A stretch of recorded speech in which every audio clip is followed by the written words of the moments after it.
Hey guys, it's Alicia from Vita Planet, and this is my intro to lifestyle medicine discussion. Let's get into it. Let me give you this elevator pitch. Let's say you could prevent these diseases: coronary artery disease, type 2 diabetes, high blood pressure, high cholesterol, obesity, certain cancers like prostate cancer, breast cancer, colorectal cancer, early stages of dementia, autoimmune conditions, depression, and anxiety, all through the same methodology. Well, what if you couldn't just prevent these diseases from happening, but you could actually reverse the damage caused by these diseases? What if it did not require a prescription to do so? And what if it could actually save you money in both the short term and the long term? And what if it was more sustainable for the environment? What if it could encourage you to spend less time on chores and gave you instead more pleasure? And what if it was backed by decades of scientific research and even the Bible? Well, first of all, hi. My name is Alicia Thomas, but my last name used to be Phillips. So, yes, I am the pastor's daughter for this speech here at Gateway. But nepotism is not the reason why I'm speaking. I actually do have some qualifications. I've been preaching since I was 12 or so. So, I've gotten over 2 decades of communication experience. And lately, this takes the form of online video shorts, of which I've produced hundreds. That's my hobby, but my full time job is as a physician with the FDA, and I feel ethically bound to tell you that these are my own recommendations. They do not reflect that of the federal government. Um, More importantly, I'm board certified in the field of preventive medicine, which is a field that focuses on public health. And specifically, I consider myself a primary preventionist, which means I believe that solutions shouldn't just fix diseases but prevent them from happening in the first place. I've completed coursework on lifestyle medicine, which is the topic of today's talk, and I have personally implemented the advice that I'm sharing with you today. And I have looked into this advice, adding in the biblical backing for it. But most of the outline that I'm sharing with you today is based on this book, Undo It by Dr. Dean Ornish and his wife, Ann Ornish. So, as part of a recent conference I attended for my specialty in preventive medicine, I got to hear Dean Ornish himself, who is largely regarded as like one of the fathers of lifestyle medicine, talk about this four-part program he has. And he repeatedly stressed that these four components are equally important and have to be employed at the same time because they work synergistically, meaning they work better as a whole than the sum of their parts. And these are the four components: eating well, moving more, stressing less, and loving more. So let's get into it. First, there's eating like Eden, by which I mean eating whole foods on a plant-based diet. When we say whole, we mean eating as close to the natural state as possible with minimal processing and minimal cooking. Remember that the Daniel fast, a lot of Christians were on this diet for a while, the idea being no meats and no sweets. But really simply put, you want to eat real food, just plants, not too much fat or sugar. And let's get break these down into the components. So we want to consume mostly plants. That means like good carbs and good proteins. And the sources of these are going to be fruits, veggies, whole grains, legumes, and a small amount of nuts and seeds. We want to include antioxidants whenever possible because these help with heart disease and fight off cancer and the effects of aging. We want to try to avoid the bad carbs, which often are the white carbs like white flour, white sugar, white rice. And we want to not avoid good fats like things that contain omega 3. But we want to avoid bad fats like trans fats and partially hydrogenated fat. Um, Organic isn't necessary, but it is kind of optimal because it tastes better and you have lower pesticide residue that you're dealing with. And if you want, you can also add on supplements like turmeric, pepper, vitamins, CoQ10, probiotics, and prebiotics. So, how do we eat well? Well, some people argue it's about fat, other people say it's about sugar, but really it's about both. We want to try to avoid added oils, even though they're plant-based, because you'll probably get enough fat as it is from the very food that you're eating. But let's say you cook with oil regularly. I myself transitioned by starting from using, that big bottle of oil that you can start out with, to using a drizzler, to now I just use a spritz, and I find that I have enough oil to cook with. We also, like I said, want to avoid bad sugars, things that are high concentration of sugar. We want to avoid the whites, which remove fiber, and that causes you to overeat and spikes your sugar as well. We want to eliminate any foods that say they have sugar added to it. And if you do consume alcohol, that can be another source of sugar, so you want to limit that as much as possible. We also don't want to eat too much fat, like maybe 10 to 15% of your calories should come from fat.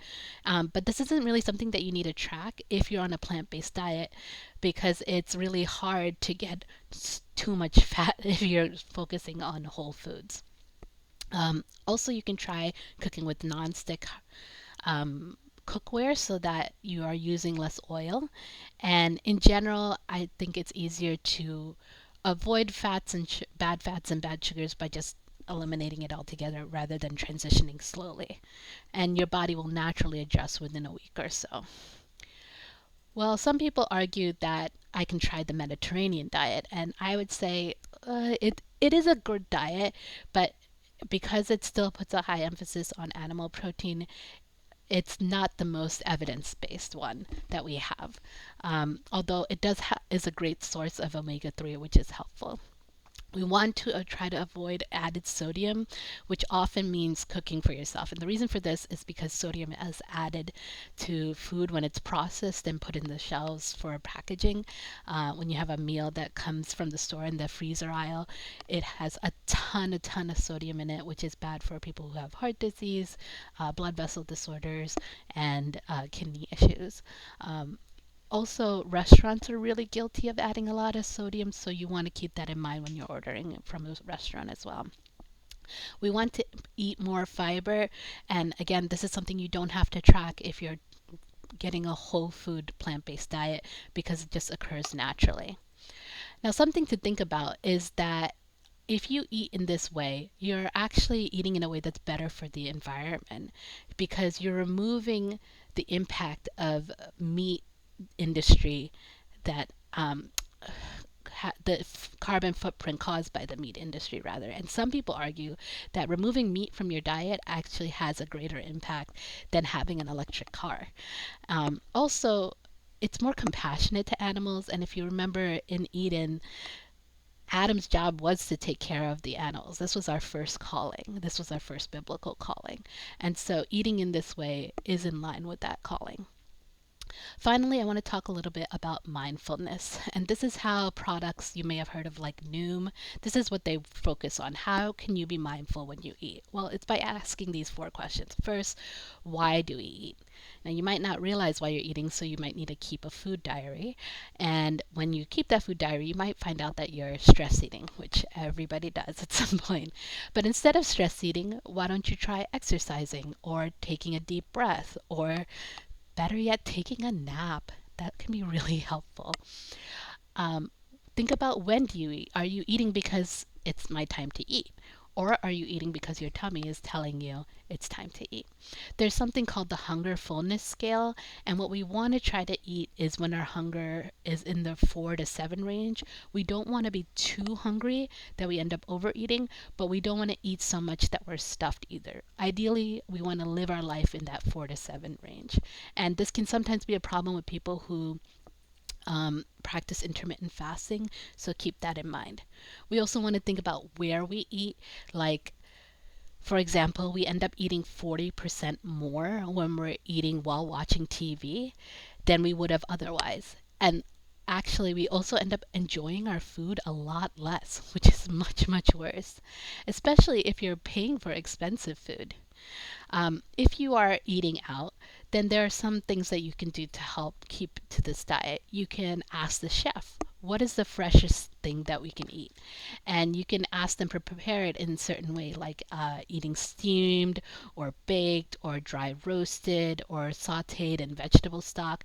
Now that may sound like, oh, that could bother the staff or the cooking staff, but if you eat during off-peak times, first of all, the restaurant will be less busy, so you'll enjoy your meal better. But also, the staff will be more amenable to making changes. Or you can avoid all of this altogether by just going to a vegan restaurant. And finally, we want to think about how we eat. So, are we eating in a way that will maximize the amount of pleasure that we're experiencing while we're eating? You know, we're often rushing to eat and we're just eating for the sustenance to get on to the next thing. But really, our meal time should take at least 20 minutes. And you want to go through the steps of eating. Like, first, of course, you want to pray for your meal, thank God for the meal that you have, and then engage in the senses. See and look at the meal, look at your food, touch your food, smell the food and the aroma. Take small bites and savor each of those bites, maybe even putting down your fork in between. We want to supersize our mood, not our food. And you can do this if you take time to plan ahead what kind of food you're going to eat, and that way you can really enjoy it. All right, now let's move on to the parts of Daniel's life that we frequently forget to think about. So, Daniel is not just known for how he fasted. Daniel actually, his story starts out by him being a young boy who was trained in the palace. And the boys who were trained in the palace were often assigned uh, training in a way that would improve their physical stature. So, yes, Daniel, I believe, exercised. There are three types of exercise that we often talk about. There's aerobic, strength, and stretch. And we'll go into that more a little later. But first, let me talk to you about some of the advantages. First of all, exercise will help you to, of course, look great, but more importantly, it'll help you feel great and feel happy. It can often be used as a treatment for depression, and when you compare that with exercising with a friend, it can sometimes work for some people better than a psychotropic can. Exercise, we know, also helps you to live longer. Just walking 30 minutes a day, 5 times a week, will lengthen your life. And if you can run instead of walking, you can gain as much as 3 extra years of life by running as little as 5 to 10 minutes a day every day. We're not really sure why this is the case. Those of you who work in the medical field know about telomeres, and it's thought that exercise helps buffer the effect of stress on telomeres. An interesting thing too is that exercise makes you smarter. It allows you to process information faster. And we see that children actually experience the most benefit from this. So if you teach a kid to exercise at a young age, you'll see them have better grades, and that improvement will carry on further on into their life. We also know that fathers who exercise often have smarter children through a process known as epigenetics. And we know that exercise can help grow brain cells and improve memory loss. So, how can we maintain exercise? Well, let me give you some motivational tips. First of all, keep it extremely simple and keep it fun. It's not going to be fun if you're causing yourself pain. So if you are feeling pain while you exercise, modify the exercise, please. Also, try to employ some other method auditorially so that you can listen while you exercise. So that could be through music, an audiobook, a podcast, or my personal favorite, watching TV. And the important thing is find something you love so that you can do it regularly. And then reward yourself when you reach small goals. And the best advice for exercise is having a workout buddy, because it's like having a trainer, but someone who's free. All right. So there is some caution when it comes to exercise that I have to emphasize to you as a physician. You should know that there is a risk, of course, of musculoskeletal injury and, more importantly, sudden cardiac death.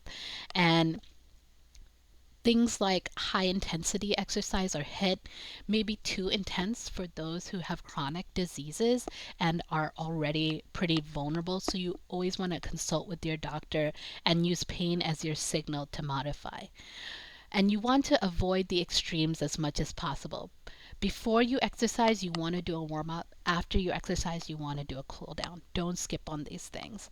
Try not to eat too soon before you exercise, and watch for extremes, like extremes in temperature. Avoid dehydration and overexertion, restrictive clothing, which keeps your body from moving as much as it should and the way that it should. Don't exercise if you're not feeling good. Let your body heal, and avoid bad weather and, of course, bad form. So let's get into the types of exercise. First, let's talk about aerobic exercise. This is the continuous movement of large muscle groups. You want to move in a way so that you're able to talk but not sing at the same time. That's how you know you're working out to the level you need to aerobically. And you want to do it for about 3 hours per week in total. So that might be like a half hour, 6 days a week, and then have a Sabbath. Another thing you want to practice, of course, is stretching, which helps improves our flexibility. This is so important because it decreases your risk of injury, and it relieves the chronic tension that's on our physical bodies as a result of the chronic stress in our lives. And when we can release that chronic tension, we can alleviate some of our chronic pain. Don't underestimate the value of stretching. And finally, there's resistance training, which is something I'm like so excited about because, as we get older, our bodies slow down, our metabolism slows down, and you'll see all these advertisements that talk about eat this or don't eat this in order to improve your metabolism, or supplements and all these things. But really, one thing we know that will definitely improve your metabolism no matter what age is building your muscles. So resistance training is key. It also improves your bone density. It improves your glycogen storage. Glycogen is the structure in your muscles that's the storage of sugar. So it's taking it out of the blood where it can be harmful, like in diabetes, and putting it into the muscles where it could be useful. When you're doing strength training, you want to try to vary your routine, vary your angle, vary the weight as much as possible. Sometimes you want to focus on muscle endurance, sometimes you want to focus on building mass. Always, when you're exercising strength training, you want to incorporate proper breathing techniques and make sure you keep your balance while you do it. And as much as possible, try to change your routine up at least once a month. Now we're on to our third component, which is stress management. Now, our body, our nervous system, was always meant to be our ally. It's in fact the thing that gets employed when we exercise is we're working out our nervous system, and it's appropriately reacting to an environmental trigger. But it's kind of like a violin string where it has to be tuned the right amount. We don't want it to turn too tight, and we don't want it to be too loose either. And the biblical example we can see in Daniel's life is that he prayed 3 times a day. Prayer is a form of meditation, which is a form of stress management. And that's important because chronic stress, we know, absolutely will worsen your physical disease. But in contrast, managing your stress will improve your physical disease outcomes. And so we can improve our management of stress with things like love and altruism and compassion. We're going to talk about this in the next component. But we also want to think about how when we're feeling stressed, there's stress in our body. However, when we're eating well, exercising, and loving more, we are going to feel less stress in our body, and so we'll be less stressed. But the most important thing I wanted you to take away from this slide is that you have to do this for at least an hour a day. That sounds like a big commitment, but we make time in our life for the things that are important to us. You are probably spending an hour a day on your phone doing something that you don't really need to be doing. Take that time instead to manage your anxiety, adapt to your anxiety by employing these stress management techniques. So let's talk about how we can detoxify our mind. First and foremost, there's gentle stretching, which releases the tension in our muscles and allows both our body and thus our mind to relax. There's also breathing techniques. Breathing itself lets you know what are your limits. There are practices like alternate nostril breathing where you push your finger down to one nostril, you breathe in through one, breathe out through the other, breathe in through this one, and then out through the other. And that simple act can help you relax. Another thing that people say is saying the word or the name of Yahweh, because that is actually breathing. The Yah represents an inhale and the Wah represents an exhale. And what this breathing does is it allows you to improve the return to your heart and to your lungs. We know that breathing will allow you to tone your heart and lungs, and is an important component to meditation. Let's move on to that section now as we talk about the different forms of meditation. So first, there's the hardest form, in my opinion, which is gaze. Then a little bit easier than that is breathing, which we just talked about. Then there's word meditation, focusing on a word. And last, there's walking, which is a great form of meditation for people who are new to this. Meditation can be thought of as just relaxing and letting your mind roam freely, and you see wherever it goes. You consider where it goes without judgment. Meditation can improve your gene expression when it comes to inflammation in just a matter of weeks. It's also known to improve neuroplasticity, which is the way your brain adapts. It can allow you to pay attention to the things that increase joy. And there are certain tips I can give you when it comes to meditating, because sometimes people meditate and they end up falling asleep. So there are things you can do to help avoid that. Don't meditate after you eat a meal. Try to sit straight in a straight back chair. Be in a room that has really great ventilation. Practice it regularly so that you associate that meditative state with the same place and the same time. And for a lot of people, this is the first thing in the morning. So how else can we detoxify our mind? Another strategy is guided imagery.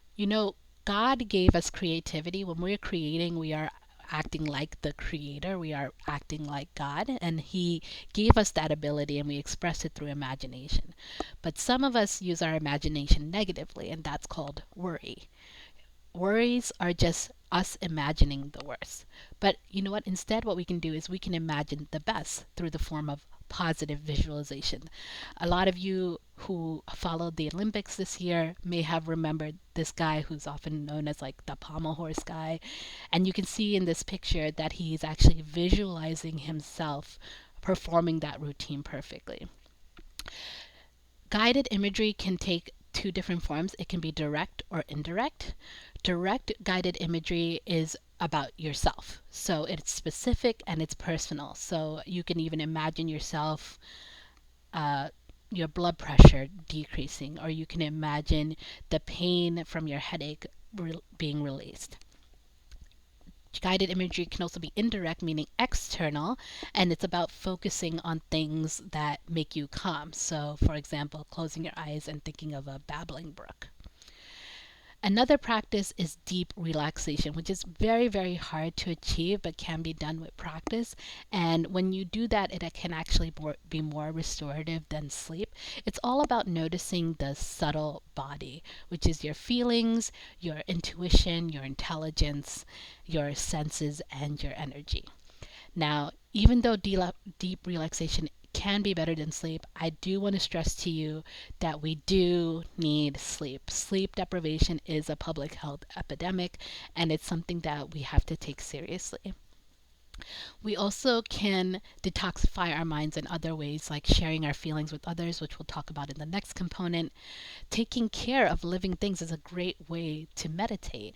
It allows us to take the emphasis off of ourselves. And if you're scared of taking care of a living thing, start small. Start with a plant and then move your way up to an insect, then a fish, then a reptile or an amphibian, and then finally a mammal like a cat or a dog. And then finally, one thing you often hear celebrities do to help relieve stress is a digital detox, or removing themselves from social media for a period of time. Now we're on to the last component, which is about how well you loved and how you are loved. Daniel was one of 4 boys who stood up to the Babylonian kings. Daniel kept his Jewish name, but his 3 friends kept their Babylonian names, which were Shadrach, Meshach, and Abednego. And you may know their story about the fiery furnace. But these 4 men were able to accomplish so much because they had a group support system. Isolation is an independent risk factor for worsening all sorts of chronic diseases. And we know that those who remain isolated have a higher risk of premature death. In contrast, having a real world network allows you to feel loved and know that you are loved, even though I know your weaknesses. And I say real world, meaning yes, in person, real world reality, as opposed to social media, which we know can often worsen mental health. Let's talk a little bit about commitment. So, commitment in monogamous relationships allows for greater intimacy, which allows for us to put our walls down. I'm often reminded of Joshua Harris's book. Some of you may have heard of it, I Kiss Dating Goodbye, where he talks about commitment being needing to be correlated to intimacy, meaning you only are as intimate with a person as much as you're committed to them, with the greatest form of commitment being marriage. But this is also true of platonic relationships. It's important that you're committed to a friend, or that you're intimate with a friend, meaning you allow them to have that special place in your heart as close as they're committed to you. And once you are committed to someone, you can experience true intimacy, which allows for healing, which allows for joy, which allows for pleasure. And this can take the form in a group setting as well. Group support allows you to experience acceptance and brings authenticity. In this Dean Ornish and Ann Ornish's program, they have 4 hours of group support, which takes the form of 1 hour of kind of a general group support, another hour of stress management, an hour of exercise, and an hour of focusing on a healthy meal plan. And they perform this program twice a week for 9 weeks, or they do a 6 hour a day session for 12 days as part of a retreat. And this program has been so successful that it's actually been approved by several insurance companies. If you're interested, get the book or look up the program online. Now, when we're in a group setting, how can we connect? Well, there's some practices that will make it a little bit easier. First of all, remember that you want to be humble and hilarious. You want to smile and laugh as freely as you can.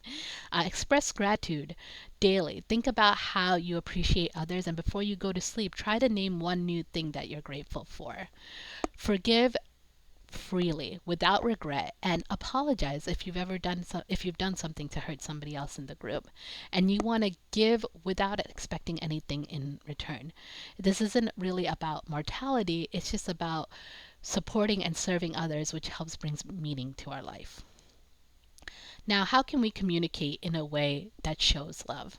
Well, we want to differentiate between our thoughts and our feelings, because our thoughts are isolating, it's about ourselves, versus our feelings, which are about connecting to the person we're expressing our feeling towards. We want to pay attention to those feelings. Like, how were you taught to feel and share your feelings as a child? I think about that movie Inside Out, and one of the big takeaways is that all our feelings are worthwhile and good, even things that we consider negative feelings like depression or sadness. It's important to us. And it's important to put those feelings into words, because that can make those negative feelings be less powerful. In fact, for people who are experiencing pain, we know often that treating the depression can alleviate pain, and alleviating the pain can help treat the depression as well.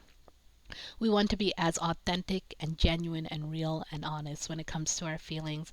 We want to listen with empathy and compassion, remembering that compassion was the principal driver for Jesus and his miracles. Almost every time we see in the Bible Jesus performing a miracle, we see it says that he had compassion on them. We want to be empathetic listeners who listen without judgment, and focus on connecting heart to heart and reflect back what people have said. Now, those first two things, avoiding judgment and criticism, are kind of intuitive, but avoiding advice and reassurance is a little less intuitive. But if you think about it, you're just a person who's reflecting back what you hear that person say to you. Your goal isn't to advise them or to change their life. Your goal is just to have that intimate reciprocity with them.